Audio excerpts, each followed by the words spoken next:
Shalom, mis amados hermanos, que el Señor les bendiga grandemente. Estamos aquí para ya terminar esta materia de bibliología. Entonces, hoy ya última clase número 4. Y hoy vamos a hablar acerca de un tema muy importante que es la inerrancia de las escrituras. Estamos en la página número 15, así que abran su material y mantengan su Biblia en mano también para poder conferir a través también de la escritura lo que estamos hablando. La importancia de esta doctrina es importante porque complementa a la doctrina de la revelación y la inspiración. La doctrina de la inerrancia responde a ataques específicos que intentan minar la autoridad de las escrituras, pretendiendo hallar errores en ellas, ¿ya? Sobre todo de la llamada alta crítica teológica, que hoy en día es muy común, que trata, ¿verdad?, de encontrar, bendito sea el Señor, errores en la palabra del Señor. Y también se toma la autoridad de decir qué pasajes o qué textos o qué libros son inspirados y qué libros no, ¿ya? Entonces, la inerrancia, esta doctrina de la inerrancia, ¿ya?, combate este error, ya que es muy común de parte de aquellos que odian la Biblia, de aquellos que no aman la palabra del Señor. Ya porque solo alguien que no ama la Escritura, la palabra de Dios, se encarga entonces de atacarla. La doctrina de la inerrancia de la Escritura es negativa en cuanto dice lo que la Biblia no es. ¿Ya? No es un registro lleno de equivocaciones. O sea, esta doctrina, ya el hablar, tener que hablar de la inerrancia es como negativo. Ya porque deja como un pequeño margen a la duda. ¿Será que la escritura tiene errores? ¿Será que la escritura es un libro sagrado? El aspecto positivo, ¿verdad?, de la bibliología se estudia bajo revelación e inspiración. Si se cuestiona la inerrancia de la Biblia, se cuestiona el carácter de Dios y la autoridad de las escrituras. ¿Ya? El aspecto negativo es tener que hablar de esta doctrina, de la inerrancia. O tenéis que hablar de la inerrancia, perdón, de la escritura, ¿ya? Pero el aspecto positivo de la bibliología, de lo que estamos estudiando, es que se estudia, ¿verdad?, bajo la revelación e inspiración. O sea, la bibliología nos muestra de que la Biblia es un libro que fue revelado e inspirado por Dios. Este es el aspecto positivo. Si se cuestiona y saca la inerrancia de la Biblia, se cuestiona el carácter de Dios y la autoridad de las escrituras. ¿Ya? O sea, cuando hablamos, ¿verdad?, de inerrante, significa que está libre de errores, ¿ya? O sea, la palabra de Dios está libre de errores. Los manuscritos originales, los primeros manuscritos que fueron transmitidos por Dios están libres de errores. Lógicamente, ya pueden haber de una traducción a otra, ya, alteraciones, pero el mensaje que Dios entregó a los escritores, ya, de la Biblia está libre de errores, lógicamente, porque proviene de la mente y del corazón de Dios. Eso quiere decir la palabra inerrante, libre de errores. Tal como se veía en la definición de inspiración, esta ausencia de errores se da en los manuscritos originales. Se prefiere el término inerrante a infalible, porque el segundo tiene connotaciones que no son deseables. En la Iglesia Católica se usa la palabra infalible para hacer referencia al Papa o a la Iglesia y no tanto a las Escrituras. Bueno, acá el comentarista dice que es mejor utilizar la palabra inerrancia o inerrante que infalible, ya porque la palabra infalible también se utiliza para decir que la Escritura es infalible, no tiene errores, pero es muy manoseada por los teólogos católicos y por la Iglesia Católica, ¿ya? Sabemos también que el Papa, dentro de sus enseñanzas que ellos tienen en la Iglesia Católica, declaran que la palabra del Papa es infalible, o sea, está libre de error. Sabemos que no es así, porque el Papa no es un Dios, el Papa es un hombre, ¿ya? Y también dicen que las tradiciones de la Iglesia Católica son infalibles. Ya están libres de, o los dogmas de la Iglesia Católica. Pero también sabemos que no es así. ¿Ya? No son infalibles porque también tienen fallas, tienen errores. Los mismos teólogos católicos lo han reconocido, como por ejemplo cuando hablan del limbo, ¿ya? Un lugar paralelo al infierno, transitorio hacia el cielo, ¿ya? Que el propio Papa que dimitió, ¿ya? Que antecedió al que está ahora, Ratzinger, el Papa, ¿verdad?, alemán, reconoció en uno de sus escritos y estudios, porque él era un profundo teólogo, hay que reconocerlo eso, reconoció que el limbo, ¿verdad?, no era un lugar real, no era un lugar bíblico, no era una doctrina bíblica, ¿ya? En algunos círculos evangélicos, infalible se usa para la Biblia, cuando se quiere hacer referencia a una inspiración parcial, ¿ya? Infalible en estos círculos significa que la Biblia puede tener errores en aquellos temas que no tienen que ver con la fe, ¿ya? En los círculos evangélicos también se utiliza la palabra infalible, pero con una connotación diferente a la Iglesia Católica, ¿ya? Hay algunos teólogos, sobre todo estos teólogos de corte liberal, como dije al principio, la utilizan, ¿verdad?, para referirse de que hay algunos textos, algunos pasajes, algunas partes de la Biblia de que no son inspiradas por Dios, ¿ya? Sino que son escritos de hombres, ¿ya? Es por eso que el término inerrante es mejor. Que la Biblia es inerrante quiere decir que la Biblia es la verdad. La verdad no tiene por qué estar exenta de aproximaciones, citas libres, lenguaje fenomenológicos y relatos de un mismo asunto desde el punto de vista complementario o suplementario, ¿ya? Entonces hemos aprendido que la Biblia es inerrante, libre de errores. Ojo con este término, ¿ya? Inerrancia significa libre de error. Existe una estrecha relación entre inerrancia e infalibilidad. Muchos teólogos usan ambos vocablos intercambiablemente, aunque en realidad infalible subraya la confiabilidad de la escritura, mientras que inerrancia destaca la veracidad de esta. Yo personalmente prefiero la palabra inerrante a infalible porque, como dije anteriormente, la palabra infalible es una palabra muy manoseada por círculos católicos, ¿ya? Entonces es mejor infalible. Bien, evidencia en la escritura, evidencia, ¿verdad?, de la inerrancia de las escrituras. Estamos en la página 16. Perdón. Evidencia deductiva, o sea, a través de la deducción, ¿ya? A través de la propia deducción, nosotros somos personas pensantes, homo sapiens, como dicen por ahí, ¿ya? Somos personas que piensan, seres humanos que piensan, Dios nos dio un cerebro para pensar, deducimos, ¿ya? Deducimos que la palabra de Dios es inerrante por causa del carácter de Dios, ¿ya? Estas se llaman evidencias deductivas, o sea, por deducción nosotros decimos es imposible, ¿verdad?, que la escritura tenga errores. ¿Por qué? Porque la escritura es un mensaje de Dios. Y la pregunta aquí es, ¿sería Dios capaz de mentir? La respuesta es clara, que no. En 2 Timoteo 2:13 dice, él no puede negarse a sí mismo, ¿ya? Rirri en su comentario sugiere el siguiente silogismo. Romanos 3:4 dice, Dios es veraz. O sea, cuando Dios habla, habla con la verdad. Dios no miente. Quien miente es el hombre. Dios no tiene necesidad de mentir debido a su santidad, a su justicia. Por lo tanto, Dios no nos va a entregar un libro que nos engañe, un libro que nos mienta. ¿Usted me entiende lo que estoy diciendo, amado hermano? Pablo dice también en 2 Timoteo 3:16, Dios inspiró las escrituras, dice, toda escritura es inspirada por Dios y útil, dice, ¿ya?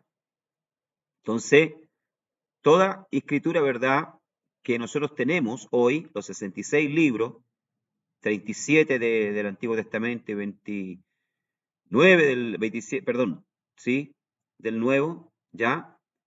O sea, 66 libros Son todos inspirados. 39 del Antiguo Testamento, 27 del Nuevo, perdón. Ahí está, ¿ya? Son todos libros inspirados por Dios. O sea, Dios sopló en el corazón, en la mente de los escritores. Por lo tanto, las escrituras son veraces, dice. ¿Ya? Veamos Juan capítulo 17, verso 17. Vamos allá. Juan capítulo 17. Veamos lo que dice Juan capítulo 17, versículo número 17. Dice así la palabra del Señor: santifícalos en tu verdad, tu palabra es verdad, dice el propio Jesús. Entonces, la primera evidencia que tenemos de que las escrituras son inerrantes, son deductivas. O sea, quiere decir esto que deducimos que por causa del carácter de Dios es imposible que Dios nos mienta. Dios nos entrega un mensaje, ¿verdad?, que contenga mentiras, engaños. La segunda, ¿verdad?, deducción que sacamos es el poder de Dios. La pregunta ahora ¿es Dios capaz de producir una Biblia sin errores? Lógicamente que sí, ¿ya? Él es capaz, si una computadora es capaz de ¿cuánto se llama? Hacer un cálculo matemático, ¿ya? O de aritmética, o de división, una calculadora sin errores, ¿cuánto más Dios, por mano?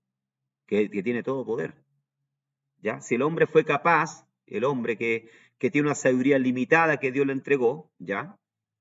Es capaz de crear una calculadora que saca cálculos matemáticos exactos, sin margen de error, imagínense Dios, que es todo sabiduría, ¿ya?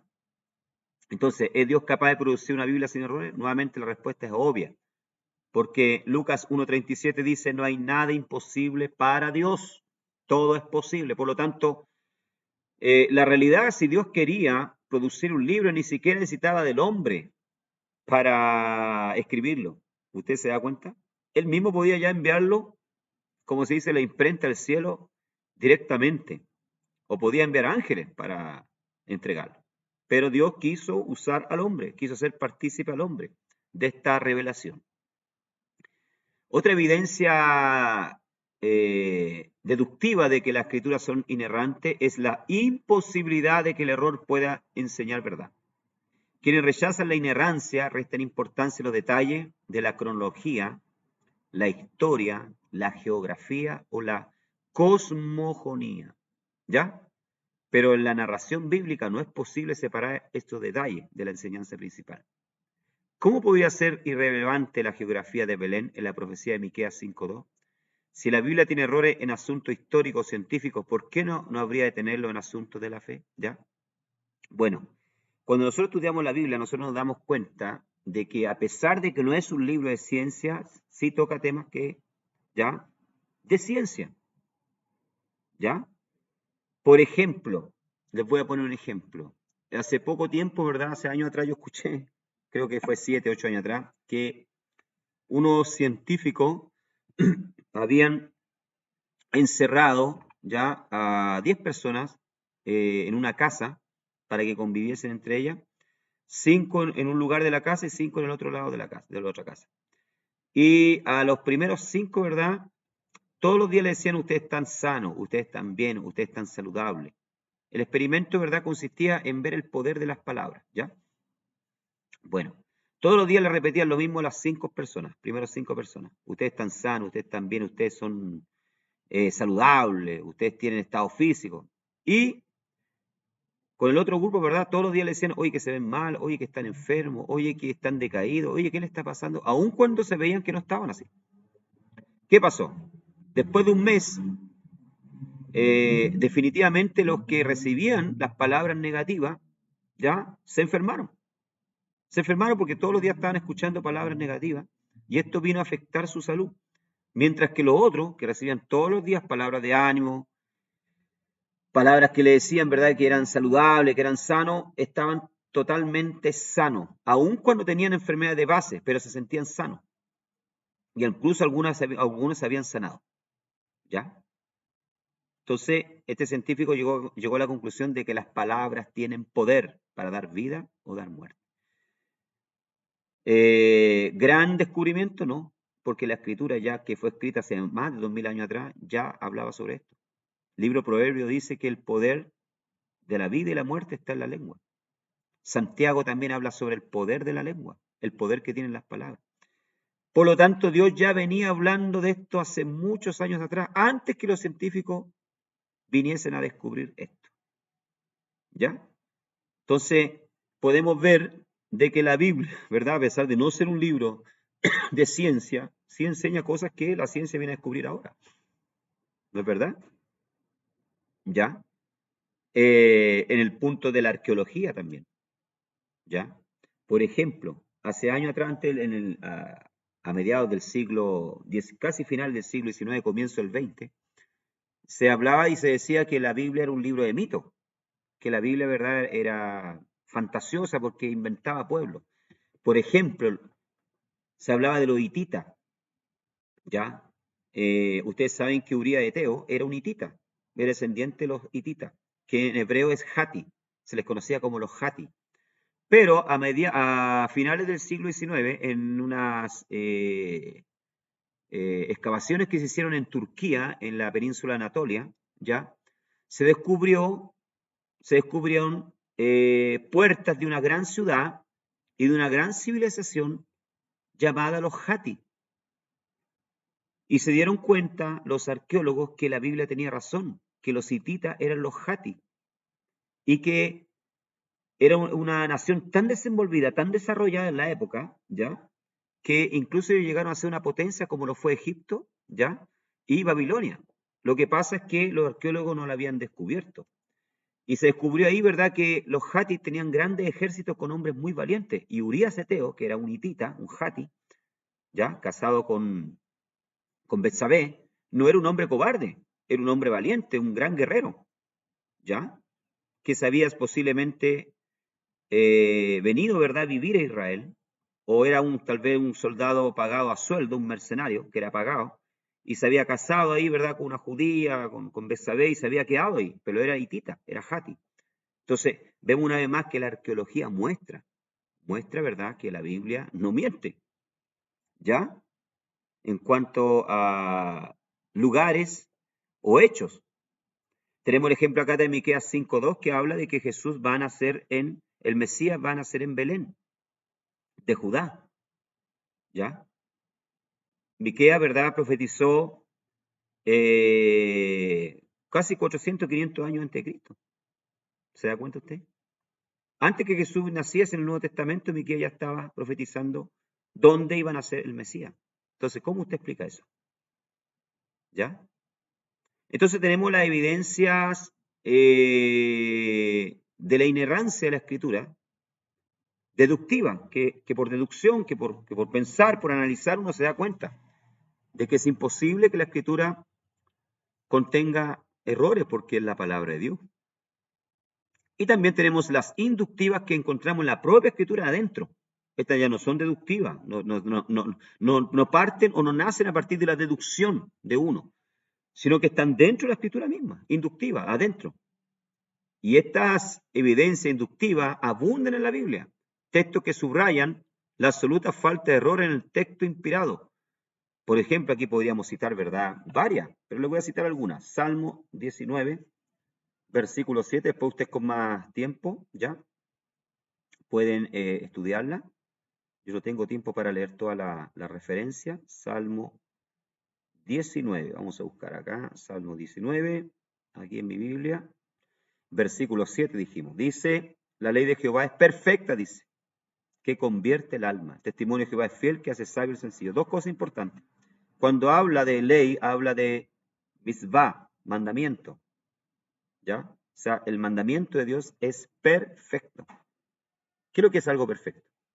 Es algo que está libre de error, ¿ya? Que es perfecto. ¿Por qué? Porque proviene de Dios. Y es perfecta porque dice, porque convierte el alma. O sea, mira el poder que tiene el mandamiento. Mira el poder que tiene la palabra, alcanza el alma del hombre, lo convierte, la hace cambiar de rumbo, de vida. Dice, el testimonio de Jehová es fiel que hace sabio al sencillo. Aquí nosotros vemos un hebraísmo, ¿ya? Esto lo vamos a estudiar en hermenéutica. El hebraísmo, ¿verdad?, quiere decir, el salmista repite lo mismo, pero de diferentes formas. ¿ya? Por ejemplo, él dice, el agua que viene de arriba es pura, ¿ya? Y después vuelve a decir lo mismo de una forma diferente. El agua que desciende es cristalina. Está diciendo lo mismo, pero de diferente manera. Aquí está diciendo lo mismo. Primero dice que la ley de Jehová es perfecta porque convierte el alma. Después dice que el testimonio se está refiriendo a la misma ley, ¿verdad? Pero de otra manera. El testimonio de Jehová es fiel que hace sabio el sencillo. O sea, anteriormente convierte el alma y aquí le da sabiduría. O sea, mire el poder de la palabra. Entonces aquí vemos, ¿verdad?, que la escritura nos muestra, la propia escritura, el propio texto, el propio libro nos muestra de que la Biblia no es un libro eh, humano, ¿ya? Lógicamente es humano a partir del momento que fue escrito por hombre, pero es un libro diferente, es un libro que cuando usted lo lee contiene una sabiduría que no es de este mundo, que no es de este terrenal, sino es divina, ¿ya?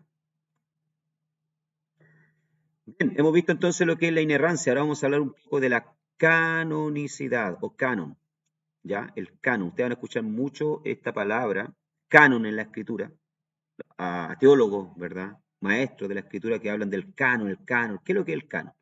Página 16. Canon significa caña, que era antiguamente, ¿verdad? Una medida, era una vara para medir, ¿ya?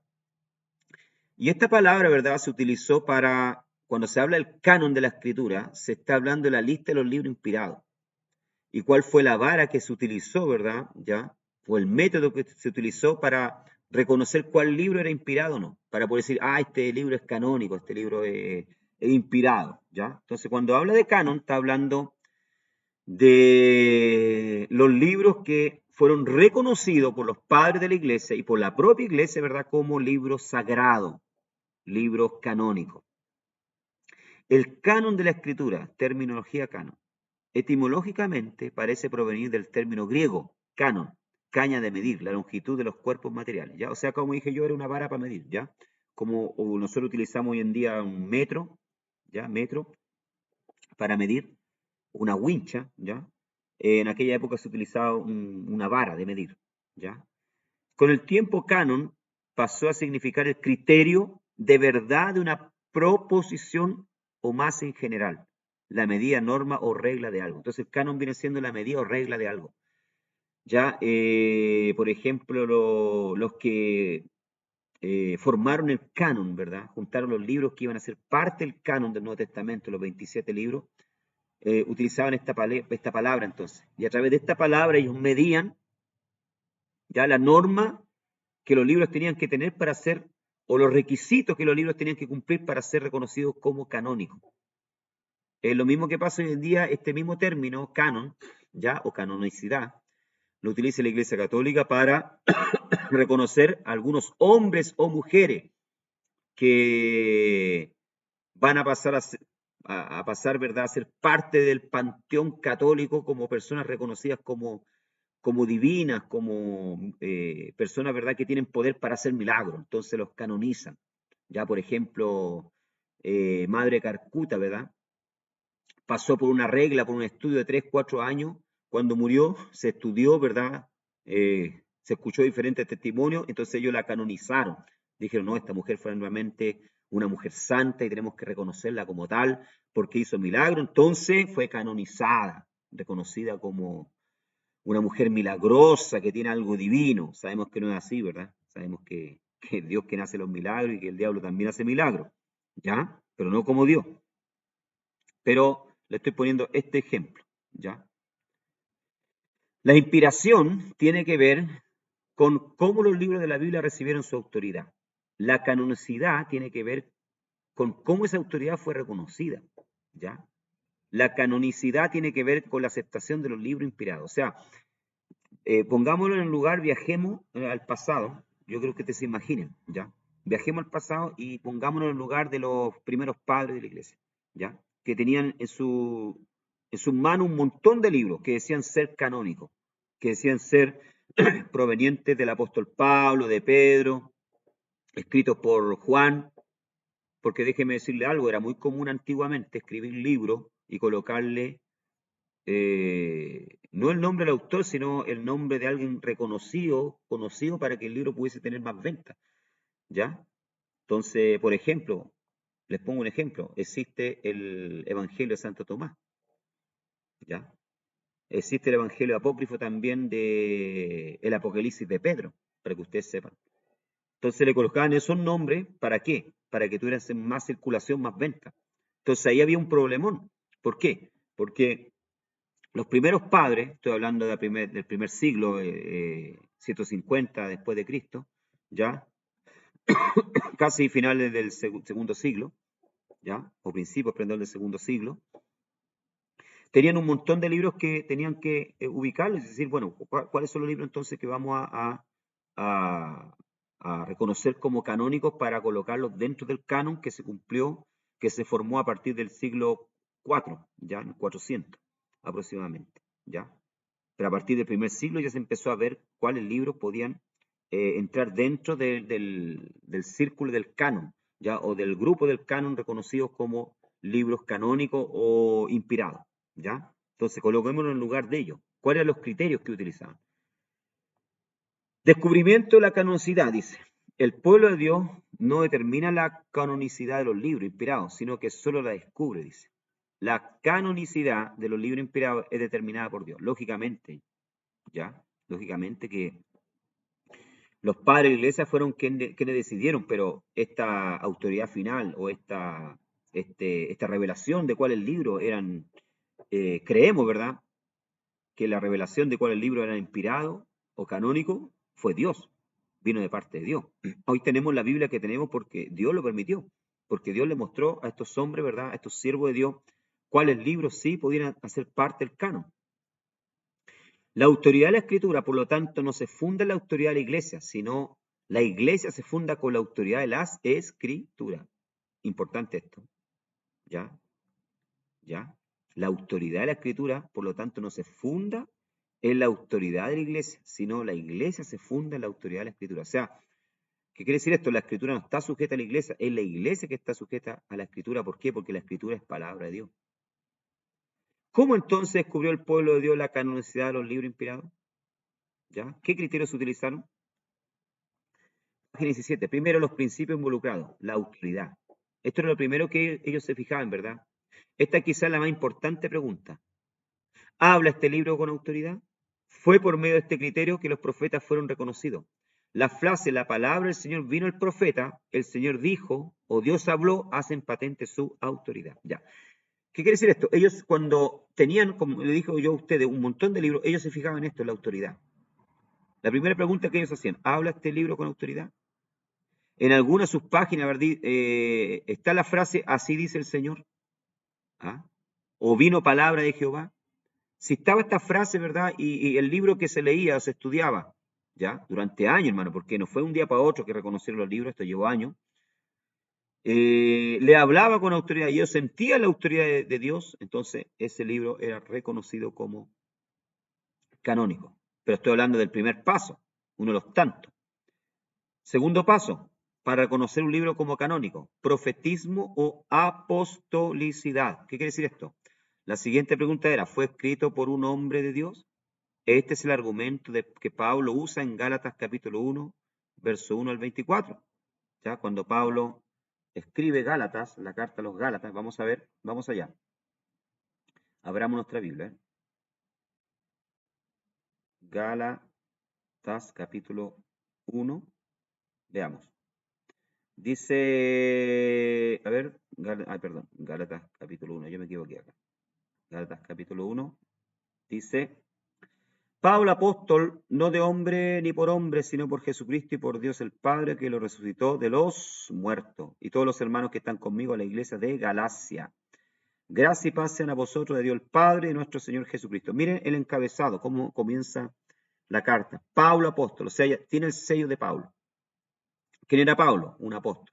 Entonces, cuando ellos veían los libros, ¿verdad? ¿Ya? O las cartas, porque eran cartas en la realidad, no eran libros, ¿ya? Ellos decían, bueno, esta carta acá, en el inicio, ¿verdad? En la intro o en el prólogo, se está presentando Pablo como el apóstol. Entonces, este libro es un libro sagrado porque lo escribió, o esta carta, ¿verdad? Es una carta sagrada porque la escribió Pablo. ¿Ya? Para que la carta sea aceptada, para que algunos escritos sean rechazados. O sea, esta era la pregunta. ¿Tiene profetismo? ¿Tiene profecía también? Esa es la otra pregunta. ¿Tiene profecía? ¿Ya? ¿Hay algo de profético en este libro? ¿Ya? ¿Hay algo que hable acerca de los eventos por venir de escatología? Entonces, todas esas preguntas, esas cosas se veían. ¿Ya? Y si la carta, como les digo yo anteriormente,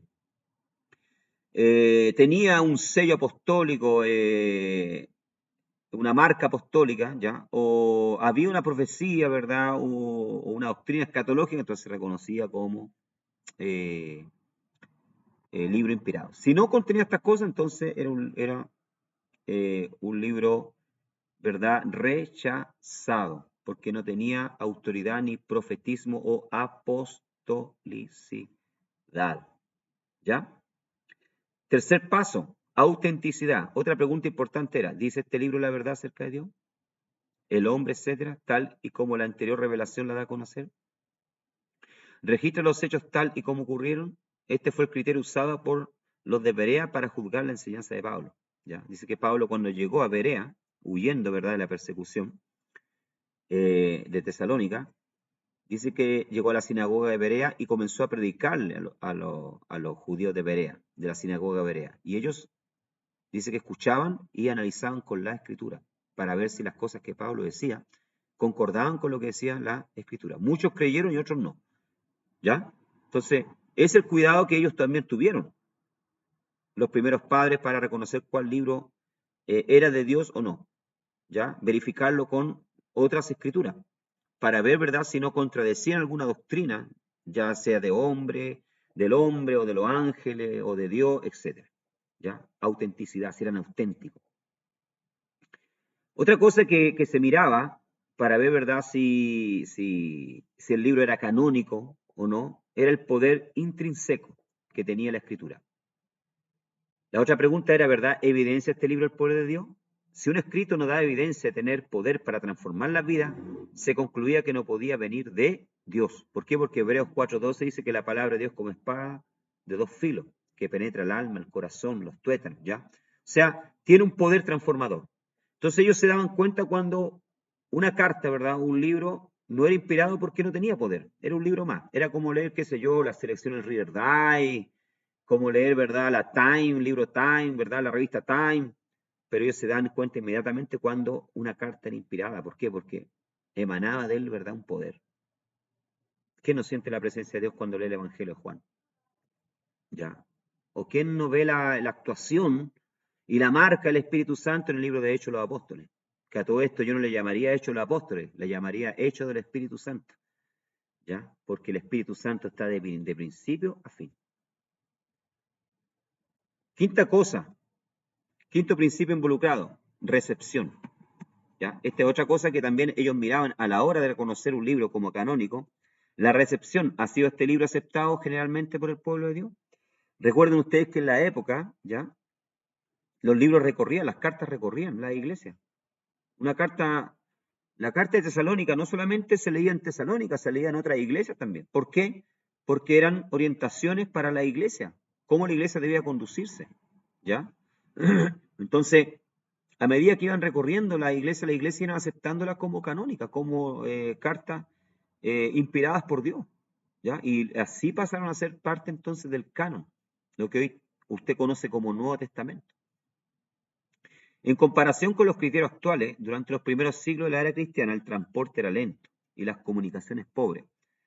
Por esta razón no hubo acuerdo oficial de manera alguna acerca de la lista completa de libros canónicos durante los primeros siglos. Claro, lógicamente no llegaron a un consenso toda la iglesia a ponerse de acuerdo en que todos los libros, estos 27 libros, ¿verdad?, eran canónicos, porque las comunicaciones en la época eran deficientes, hermano. Ya no es como hoy en día que yo quiero mandar un mensaje y ya publico, ¿verdad? Mando por el WhatsApp, le mando un mensaje, o publico por Facebook o por Instagram, ¿ya? En la época no existía eso. En la época se escribía y se tenía que enviar por carreta, por barco, y a veces demoraban meses y a veces no llegaba. Se hundía el barco, ¿ya? Entonces el transporte era lento. Entonces, lógicamente, esto llevó tiempo para que pudiese, ¿verdad?,